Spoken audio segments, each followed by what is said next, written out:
Meus amados irmãos, a graça e a paz do nosso Senhor Jesus Cristo, estamos aqui para dar continuidade ao nosso tema, à nossa mensagem, que também tem o seu aspecto de estudo na Palavra de Deus, tratando sobre a fé.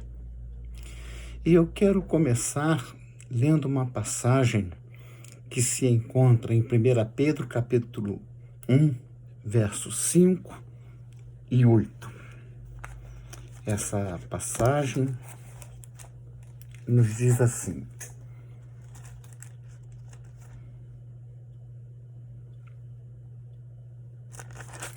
Primeira Pedro, capítulo 1,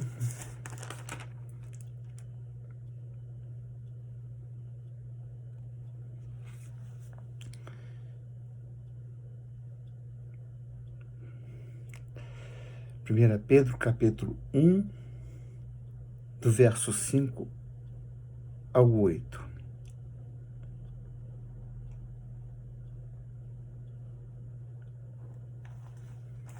Deixa eu confirmar aqui se é 1 Pedro ou 2 Pedro. Só para tirar uma dúvida, porque as duas...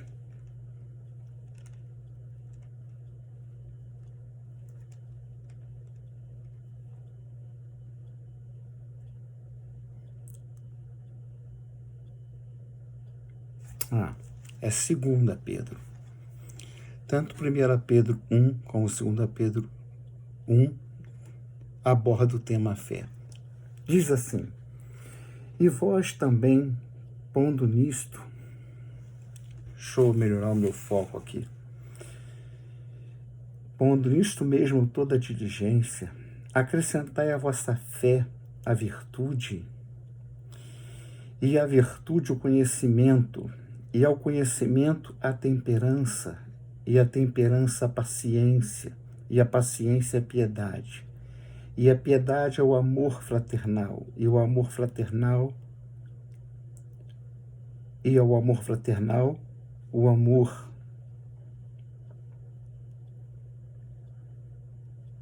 Porque se em vós houver e abundarem estas coisas, não vos deixarão ociosos nem estéreis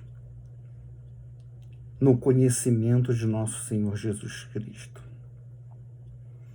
Então, nessa passagem, Pedro dá essa sequência de recomendações, e o ponto alto dessa recomendação de Pedro, nessa passagem, é que a pessoa que seguir essa orientação, ela não se tornará ociosa nem estéril no conhecimento de nosso Senhor Jesus Cristo. Nem estéril.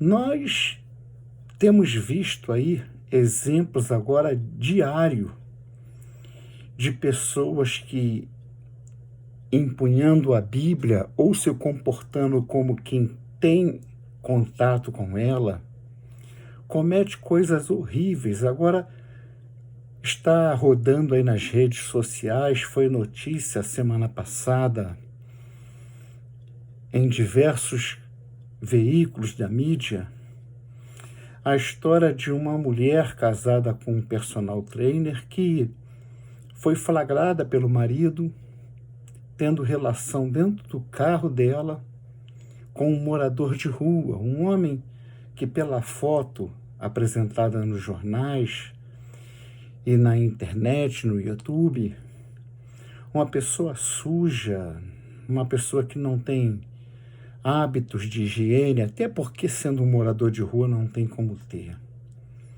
E ela, uma mulher bem socialmente, tem carro, o marido personal trainer.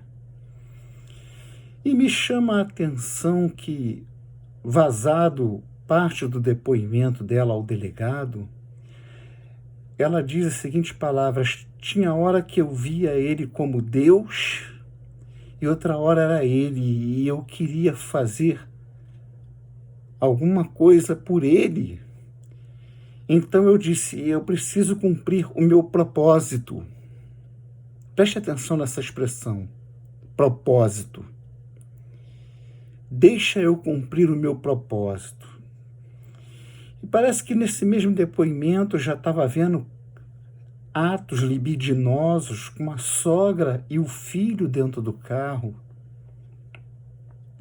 Essa expressão propósito tem sido muito usado em certa religião muito grande, muito difundida no Brasil e no mundo, que, usando técnicas satânicas, em que, em décadas passadas, as rezadeiras e os chefes de espiritismo em seus centros diziam que a pessoa tinha que fazer uma obrigação.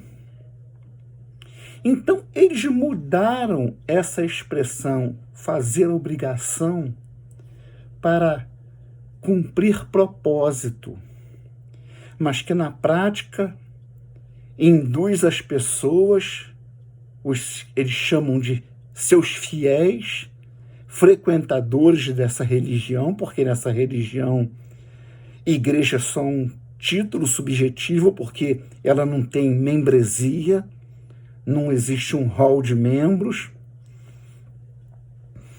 Então, a gente vê essa religião satânica dentro do que é chamado de igreja, de auto se denomina igreja no Brasil, é a mais satanista que tem.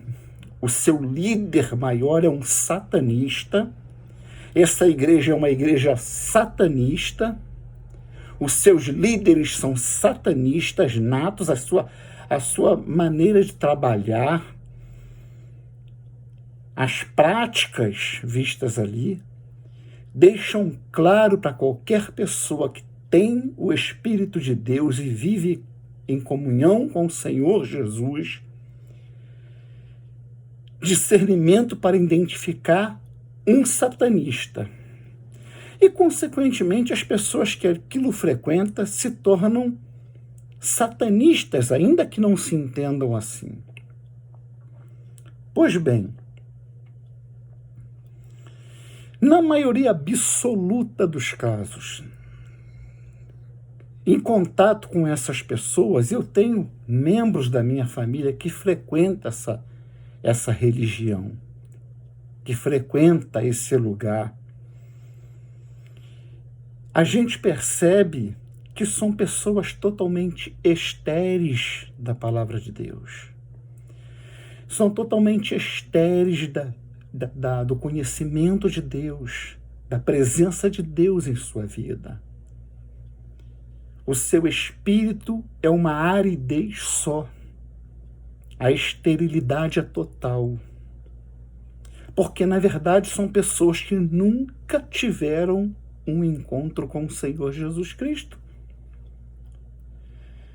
Sem nenhuma presunção de querer ser melhor, de querer ser mestre, de querer ser o Senhor discernidor de todas as coisas, o que eu não sou.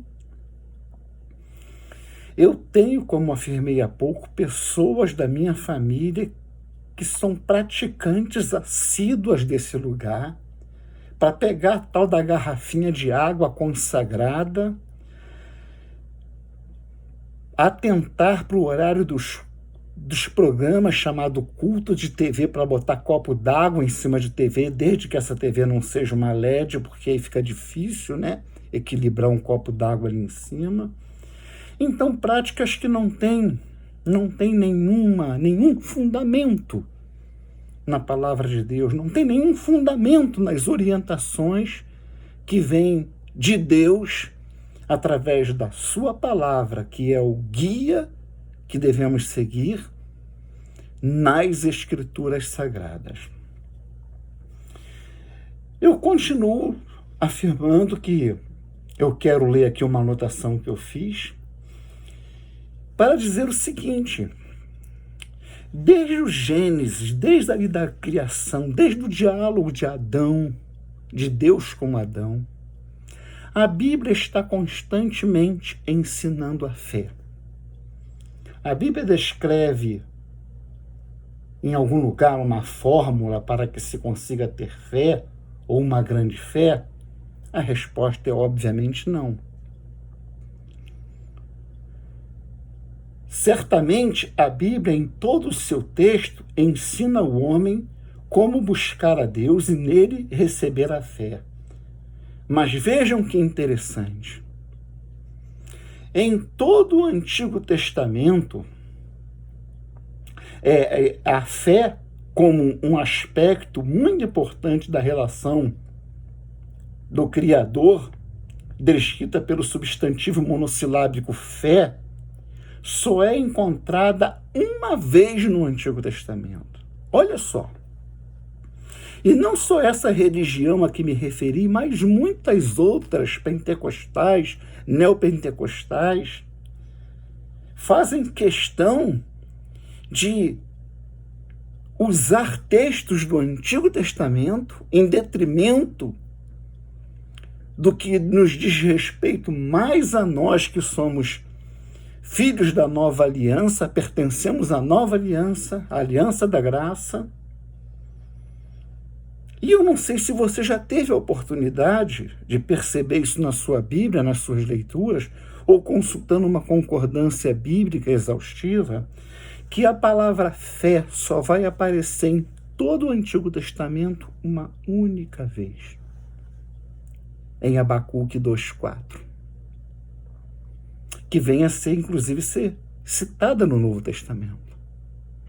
Enquanto que no Novo Testamento, essa palavra, esse substantivo monossilábico fé, se referindo ao que Deus constrói na vida do homem, a quem ele salva, a quem ele vai buscar, no Novo Testamento aparece 249 vezes.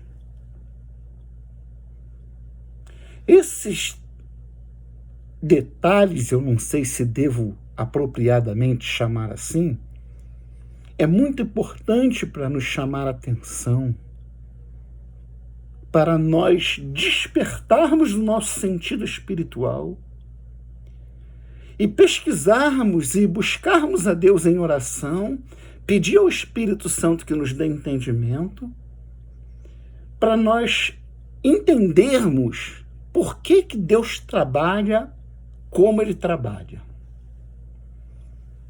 Em todo o Antigo Testamento, um bom estudioso das Escrituras perceberá que Deus não busca pessoas para, através dela ou com ela, fazer algo mirabolante, sendo este algo, esta manifestação, a maneira como ele vai incutir a fé no coração dessa pessoa. Em todo o Antigo Testamento, um bom estudioso das Escrituras perceberá que Deus age através do seu relacionamento com as pessoas. Deus lida com as pessoas, Deus procura ter uma vida de comunhão durante a existência dessa pessoa.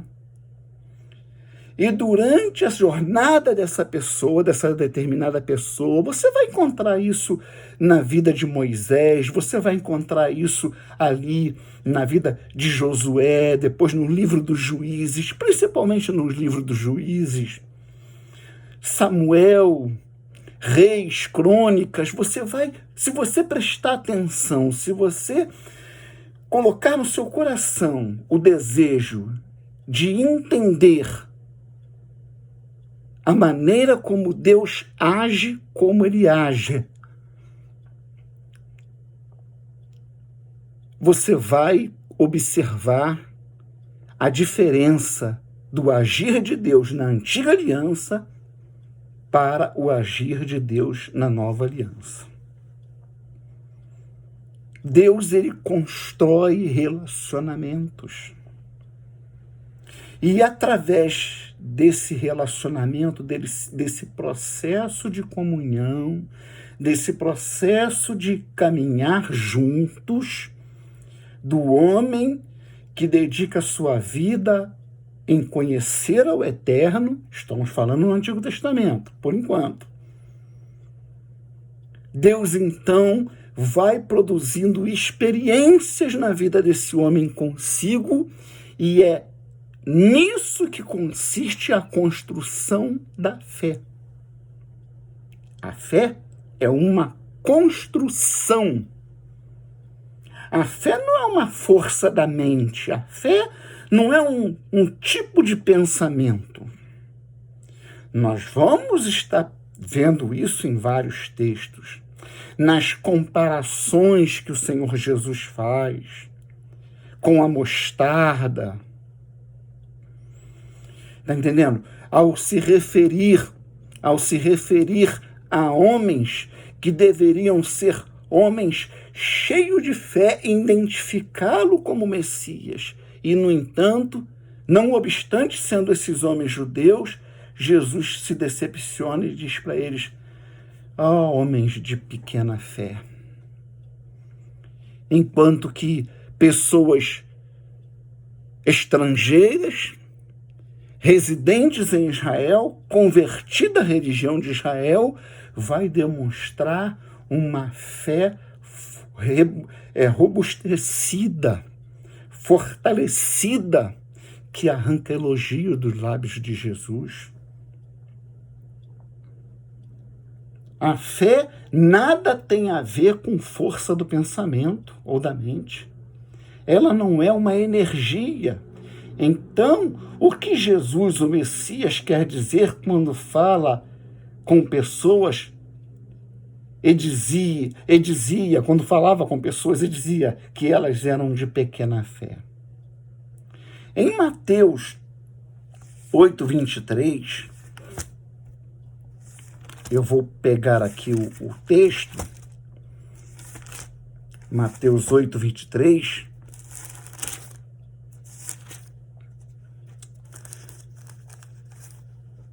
tem a passagem da tempestade, e quem está no barco são os discípulos de Jesus. Os discípulos de Jesus.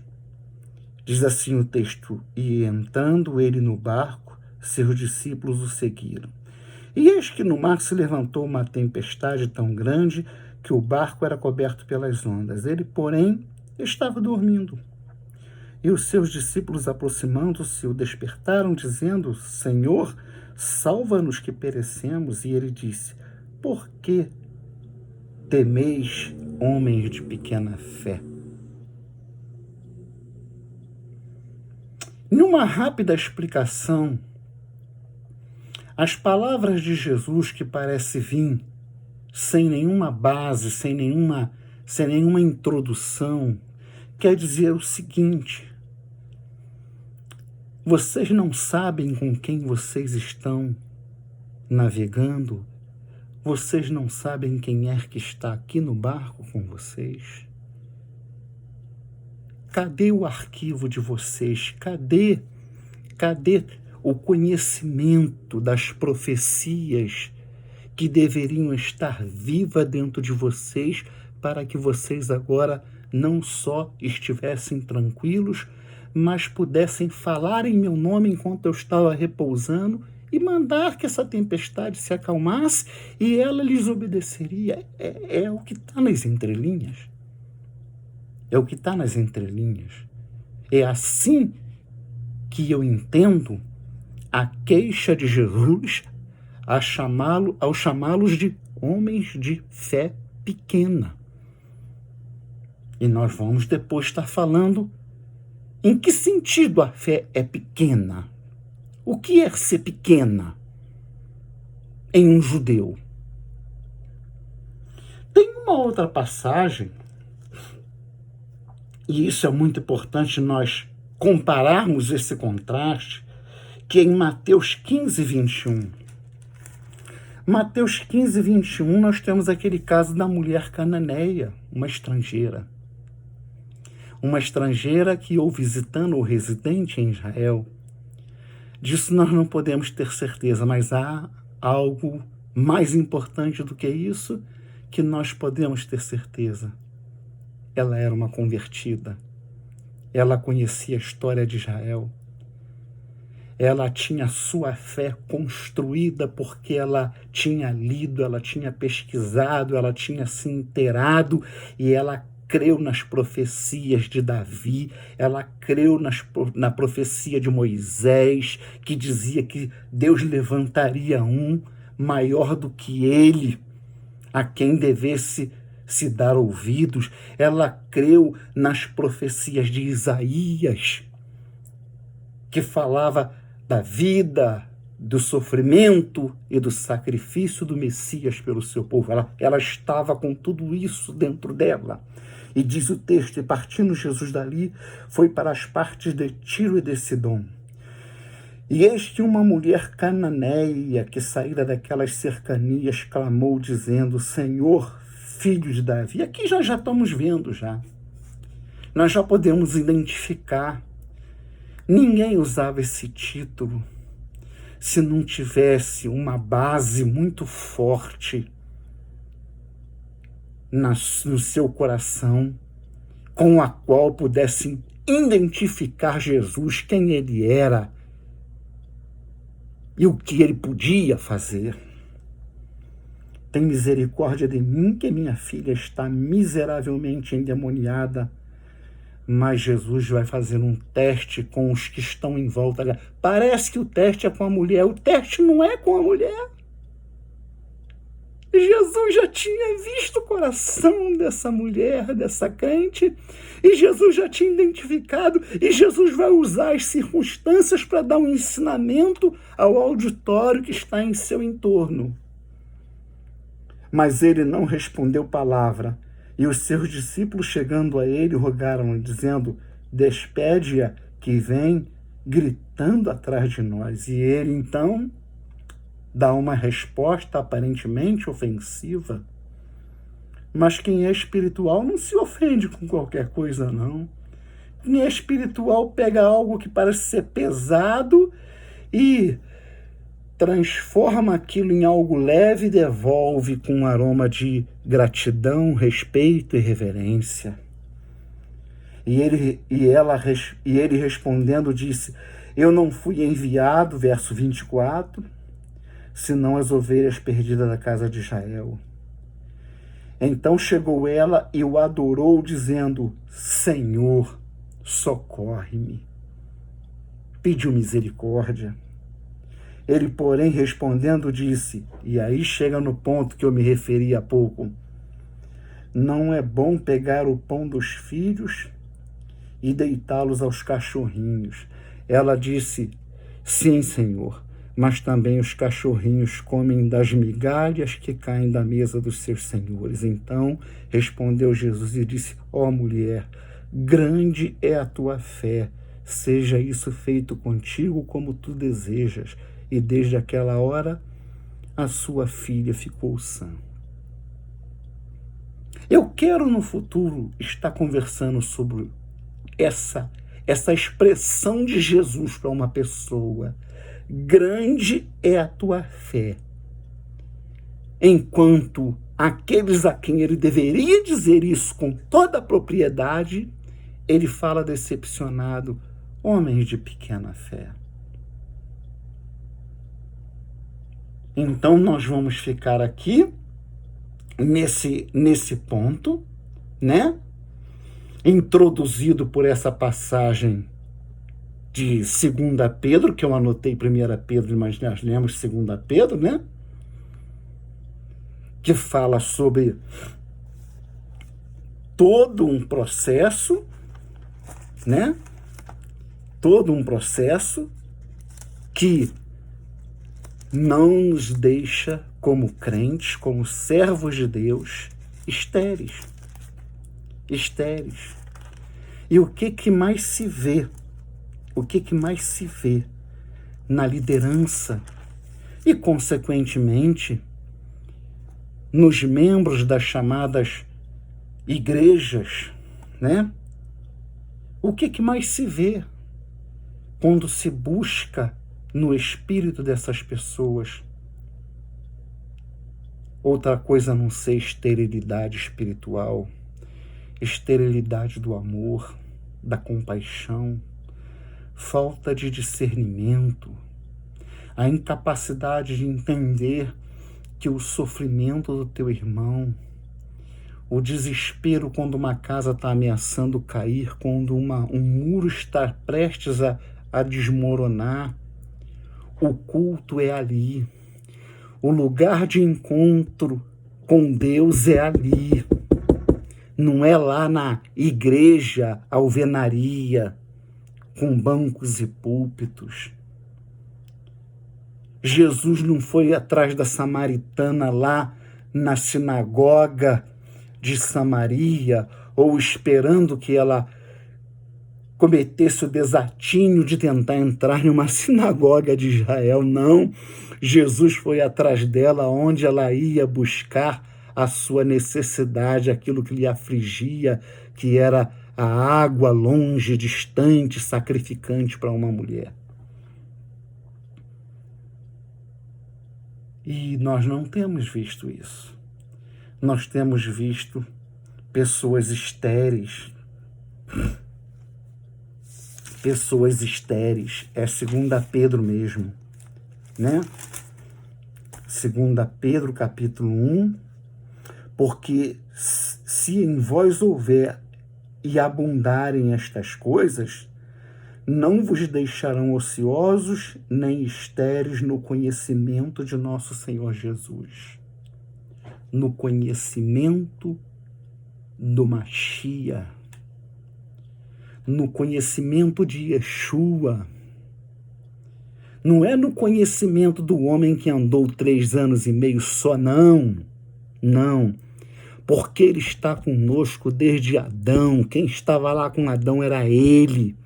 Quem caminhou, quem foi pegar Moisés no Egito foi ele. Quem tirou Israel do Egito foi ele. Quem saciou a sede de Israel através da rocha, e Paulo diz, e a rocha era o Machia, uma rocha que seguia Israel e supria eles com água. É conhecê-lo em toda a sua plenitude revelada. Não vou me alongar mais, que o vídeo já está chegando a 30 minutos e eu tenho um problema danado para postar esses vídeos, irmãos. Irmãos, eu hoje trabalhei muito, terminei uma fundação desse muro, trabalhei de 11 da manhã até as 7 da noite, tirando lama de um buraco de 2 metros de profundidade, que era só lama até eu achar o firme para depois fazer concreto, e tudo sozinho. Com uma hérnia umbilical, parece que uma bola que vai explodir, coluna doendo, manguito rotator inflamado, infeccionado, mas eu tinha que continuar, porque eu tenho muito a falar e eu sei que os irmãos vão ser edificados, como Deus tem me edificado com essa palavra. Então fica aqui, eu finalizo essa mensagem deixando para os irmãos já um paladarzinho, um sabor da continuação. Jesus fala aos discípulos, homens de pequena fé, por que vocês não ordenaram a esse vento? Em outras palavras, vocês ainda não entenderam, vocês não trazem a bagagem que vocês acumularam ao longo da criação de vocês como judeus, e, portanto, vocês ainda não discerniram com quem vocês estão andando, quem é que estava ali deitado, repousando. É alguém sobre o qual vocês podem ordenar, e nós vamos ver isso em outra passagem. Isso que eu estou dizendo tem base. Nós vamos estar olhando isso na próxima fala, no próximo vídeo. Enquanto que para uma mulher cananeia humilde, a fé produz humildade. Ela foi chamada de cadelinha e ela pegou e falou: ah, Senhor, deixa a cadelinha comer as migalhinhas que está caindo da mesa dos seus senhores. E Jesus exultou de alegria.